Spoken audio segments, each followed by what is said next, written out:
K. ಬೆಳಗಲ್ ಸರ್ಕಾರಿ ಶಾಲೆಯಲ್ಲಿ ಕಲುಷಿತ ನೀರಿನ ಆತಂಕ, ಮಕ್ಕಳ ಆರೋಗ್ಯದ ಬಗ್ಗೆ ನಿರ್ಲಕ್ಷ್ಯವೇ? ಸಿರುಗುಪ್ಪ ತಾಲೂಕಿನ ಕೆ. ಬೆಳಗಲ್ ಗ್ರಾಮದ ಸರ್ಕಾರಿ ಹಿರಿಯ ಪ್ರಾಥಮಿಕ ಶಾಲೆಯಲ್ಲಿ ವಿದ್ಯಾರ್ಥಿಗಳಿಗೆ ಕುಡಿಯಲು ಹಾಗೂ ಅಡುಗೆ ಮಾಡಲು ಬಳಸಲಾಗುತ್ತಿರುವ ನೀರಿನ ಟ್ಯಾಂಕ್ಗಳ ಸ್ವಚ್ಛತೆಯ ಬಗ್ಗೆ ಗಂಭೀರ ನಿರ್ಲಕ್ಷ್ಯ ಕಂಡುಬಂದಿದೆ ಎಂಬ ಆರೋಪ ಕೇಳಿಬಂದಿದೆ. ಶಾಲೆಯ ನೀರಿನ ಟ್ಯಾಂಕ್ಗಳಲ್ಲಿ ಕಪ್ಪೆಗಳು ಸೇರಿದಂತೆ ಅಶುದ್ಧ ವಸ್ತುಗಳು ಕಂಡುಬಂದಿದ್ದರೂ ಅವುಗಳನ್ನು ಸ್ವಚ್ಛಗೊಳಿಸಿ ಸುರಕ್ಷಿತ ನೀರಿನ ವ್ಯವಸ್ಥೆ ಕಲ್ಪಿಸುವ ಬಗ್ಗೆ ಸಂಬಂಧಪಟ್ಟವರು ಗಮನ ಹರಿಸಿಲ್ಲ ಎನ್ನಲಾಗಿದೆ. ಇದೇ ನೀರನ್ನು ಶಾಲಾ ಮಕ್ಕಳು ಕುಡಿಯಲು ಹಾಗೂ ಮಧ್ಯಾಹ್ನದ ಬಿಸಿಯೂಟ ತಯಾರಿಸಲು ಬಳಸುತ್ತಿರುವುದು ಆತಂಕಕ್ಕೆ ಕಾರಣವಾಗಿದೆ.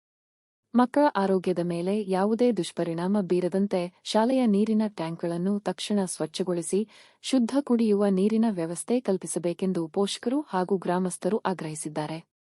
ಮಕ್ಕಳಿಗೆ ಶಿಕ್ಷಣದ ಜೊತೆಗೆ ಸುರಕ್ಷಿತ ಕುಡಿಯುವ ನೀರು ಒದಗಿಸುವುದು ಕೂಡ ಶಾಲೆಯ ಪ್ರಮುಖ ಜವಾಬ್ದಾರಿ. ಹೀಗಿರುವಾಗ ನೀರಿನ ಟ್ಯಾಂಕ್ಗಳ ಸ್ವಚ್ಛತೆಯ ಬಗ್ಗೆ ನಿರ್ಲಕ್ಷ್ಯ ವಹಿಸಿರುವುದು ಸರಿಯೇ ಎಂಬ ಪ್ರಶ್ನೆ ಇದೀಗ ಎದುರಾಗಿದೆ. ಸಂಬಂಧಪಟ್ಟ ಶಿಕ್ಷಣ ಇಲಾಖೆ ಅಧಿಕಾರಿಗಳು ಸ್ಥಳಕ್ಕೆ ಭೇಟಿ ನೀಡಿ ಪರಿಶೀಲನೆ ನಡೆಸಿ ಅಗತ್ಯ ಕ್ರಮ ಕೈಗೊಳ್ಳಬೇಕಿದೆ. ಕೆ. ಬೆಳಗಲ್ ಸರ್ಕಾರಿ ಹಿರಿಯ ಪ್ರಾಥಮಿಕ ಶಾಲೆಯ ನೀರಿನ ಟ್ಯಾಂಕ್ಗಳ ಸ್ಥಿತಿಯ ಕುರಿತು ಅಧಿಕಾರಿಗಳು ತಕ್ಷಣ ಗಮನಹರಿಸಿ ಮಕ್ಕಳ ಆರೋಗ್ಯದ ಹಿತದೃಷ್ಟಿಯಿಂದ ಶುದ್ಧ ನೀರಿನ ವ್ಯವಸ್ಥೆ ಕಲ್ಪಿಸಬೇಕೆಂಬುದು ಸಾರ್ವಜನಿಕರ ಒತ್ತಾಯವಾಗಿದೆ.